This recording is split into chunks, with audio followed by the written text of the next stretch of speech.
سیارا کی موت کے بعد اگلے 100 سال سے بھی زیادہ وقت کے لیے اس کے باڈی پارٹس کو کاٹ کر ایک میوزیم میں رکھ دیا گیا۔ اس کے بعد بہت زیادہ فیمس ہونے والی کہانی امریکہ کے برونکس زو سے ہے۔ ایئر 1906 میں گورے لوگ سینٹرل افریقہ سے ایک آدمی اوٹا بینگا کو قید کر برونکس زو میں لے آئے۔ یہاں پر لا کر ان لوگوں نے اوٹا کو بندروں کے پنجرے میں بند کر دیا۔ جب وزٹرز نے صبح آ کر اوٹا کو بندروں کے ساتھ دیکھا تو وہ لوگ بہت زیادہ ہنسے۔ ہر کوئی یہی کہتا این ادر منکی، این ادر منکی، اور نیوز پیپر کے ذریعے ہر کوئی اپنے گھروں میں بیٹھ کر اس تماشے کو بہت انجوائے کرتا تھا۔ لیکن جب کچھ منسٹر اور ایکٹیوسٹ کو اس بات کا پتہ چلا کہ یہ لوگ اوٹا کی زندگی کا مذاق بنا رہے ہیں تو انہوں نے اس ظلم کے خلاف پروٹیسٹ کیا، جس کے بعد فائنلی 1916 میں اوٹا کو آزاد کر دیا گیا۔ لیکن the damage was done۔ آزاد ہونے کے بعد بھی اوٹا ہر وقت پریشان رہتا تھا۔ اس 10 سال کی قید نے اوٹا کو پرماننٹ ٹراما میں ڈال دیا تھا، جس سے وہ کبھی بھی باہر نہیں نکل سکا۔ آپ ایک دفعہ امیجن کر دیکھو کہ ایک انسان جسے 10 سال کے لیے زبردستی بندروں کے پنجرے میں بند کیا گیا ہو، جسے دیکھ کر ہر کوئی ہنسے، جس کی زندگی کا مذاق بنایا گیا ہو، جسے یہ یقین دلایا گیا ہو کہ اس کی زندگی کی ویلیو اس پنجرے سے بھی کم ہے جس میں وہ قید ہے، تو اس کی مینٹل کنڈیشن کیا رہی ہوگی۔ ان سب چیزوں سے تنگ آ کر اوٹا نے آزاد ہونے کا فیصلہ کیا اور کچھ ہی دنوں بعد خودکشی کر لی۔ سیارا، اوٹا اور ان باقی سبھی لوگوں کا صرف رنگ کالا تھا اور وہ افریقہ کی ایک غریب فیملی میں پیدا ہوئے تھے جس کی انہیں اتنی بڑی سزا دی گئی۔ گورے لوگ ایسا کر یہ دکھاتے تھے کہ وہ باقی سبھی لوگوں سے سپیریئر ہیں، بھلے ہی ان کے دل کالے ہوں اور ان کا رنگ سفید ہے، ان کے پاس بہت پیسہ ہے۔ وہ لوگ یہ کہتے تھے کہ ہم باقی سبھی لوگوں سے انٹیلیجنٹ ہیں، ہم لوگ ہی نئے نئے انوینشنز کرتے ہیں، اسی لیے ہم باقی سبھی لوگوں سے اونچے ہیں۔ اب میں آپ کو اوٹا کے وقت سے پہلے کے ایک انسیڈنٹ کے بارے میں بتاتا ہوں۔ یہ انسیڈنٹ ہیومن زو سے لنک نہیں ہے، پر پھر بھی اس انسیڈنٹ سے پتہ چلتا ہے کہ گورے لوگ کتنے زیادہ کرول ہوا کرتے تھے۔ یہ بات ہے سال 1841 کی، جب نیو یارک میں سولومان نورتھپ نام کا ایک آدمی اپنی فیملی کے ساتھ رہتا تھا۔ سولومان ایک بہت شریف آدمی تھا، اس نے کبھی بھی کوئی کرائم نہیں کیا تھا، بلکہ یہ ایک ٹیلنٹڈ میوزیشین تھا اور نیو یارک میں بڑے آرام اور سکون کی زندگی گزارتا تھا۔ ایک دن اچانک ہی سولومان کو نیو یارک کے روڈ سے کڈنیپ کر لوئیسیانا کے ایک امیر گورے کو دوسرے کالے غلاموں کے ساتھ بیچ دیا گیا۔ اس گورے کے پاس کپاس کے باغات تھے۔ وہ زبردستی سولومان سمیت سبھی غلاموں سے روزانہ کڑکتی دھوپ میں کپاس چننے کا کام کرواتا۔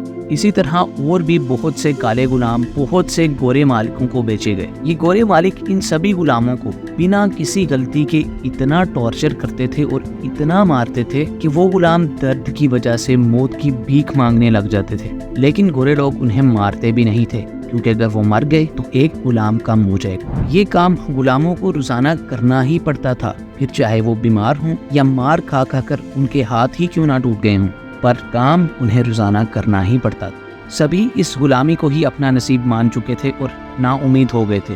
لیکن حالات چاہے کیسے بھی رہے ہوں، پر سولومان نے کبھی بھی امید نہیں چھوڑی۔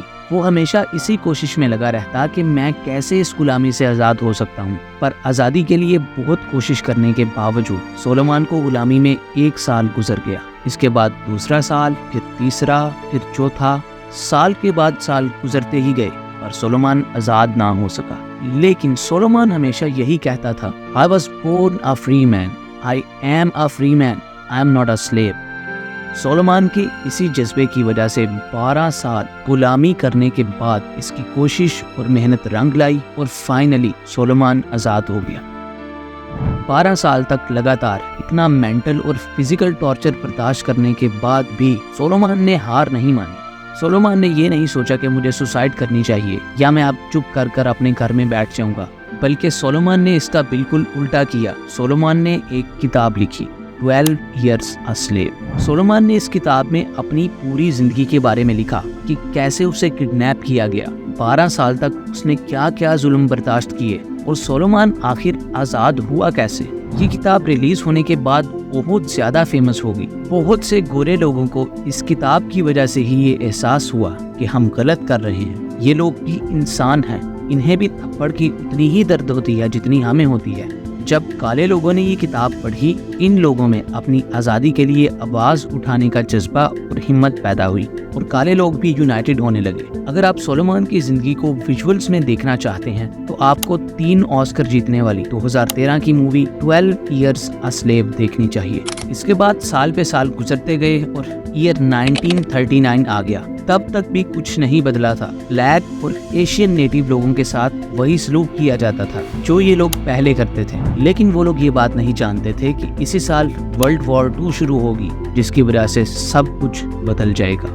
ورلڈ وار 2 کو 6 سال چلنے کے بعد 1945 میں روک دیا گیا۔ اس جنگ میں گورے لوگوں نے دکھ، درد، تکلیف، پریشانی اور غلامی کے احساس کو بہت نزدیکی سے محسوس کیا تھا۔ نئی جنریشن بھی پہلے کے مقابلے میں بہت کم کروئل تھی۔ ان لوگوں نے بھی یہی کہا کہ ہر کسی کو زندگی گزارنے کا پورا حق ہے، پھر چاہے اس کا رنگ کالا ہو یا گورا ہو۔ اور پھر فائنلی گورنمنٹس کو بھی اس بات کا احساس ہوا کہ وہ لوگ جو بھی کر رہے تھے وہ سب غلط تھا۔ تو امریکہ اور یورپین کنٹریز کی گورنمنٹس اور ہائر آفیشلز نے پبلکلی کالے، ایشین اور دوسرے نیٹو لوگوں سے معافی مانگی اور اپنی غلطی بھی تسلیم کی۔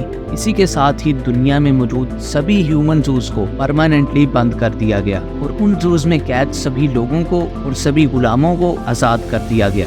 آہستہ آہستہ کر عام لوگوں میں بھی کالے گورے کا یہ بھید بھاؤ کم ہونے لگا۔ لیکن ہمیں ایک بات ہمیشہ یاد رکھنی چاہیے، ڈونٹ جج اے بک بائی اٹس کور۔ کبھی بھی ہمیں کسی کو اس کی ہائٹ یا کلر سے جج نہیں کرنا چاہیے، بھلے ہی کسی کی ہائٹ کم ہے یا زیادہ ہے، کسی کا رنگ سفید ہے یا کالا ہے، ہمیں کسی کا بھی مذاق اڑانے کا کوئی حق نہیں ہے، کیونکہ اگر سفید رنگ ہونے کا مطلب سپیریئر ہونا ہوتا تو محمد علی کبھی بھی اس دنیا کے greatest boxer of all time نہیں بنتے، کیونکہ رنگ ان کا بھی کالا تھا اور انہیں کالے لوگ ہی نہیں بلکہ گورے لوگ بھی گریٹسٹ آف آل ٹائم ہی کہتے ہیں۔ براک اوباما کبھی بھی USA کا پریزیڈنٹ نہیں بنتا، کیونکہ رنگ براک اوباما کا بھی کالا تھا۔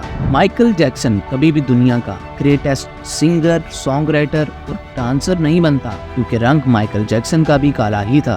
مائیکل جارڈن کبھی بھی greatest basket ball player of all time نہیں بنتے، کیونکہ رنگ مائیکل جارڈن کا بھی کالا تھا۔ ایسی ہی اور بھی بہت سی مثالیں ہیں۔ لیکن اتنا سب ہونے کے باوجود، چاہے وہ ویسٹرن کلچر ہو یا چاہے ہمارا ہی کلچر کیوں نہ ہو، گورے اور کالے کا فرق آج بھی سوسائٹی میں کہیں نہ کہیں زندہ ہے اور اس فرق کو ہمیں ہی ختم کرنا ہوگا۔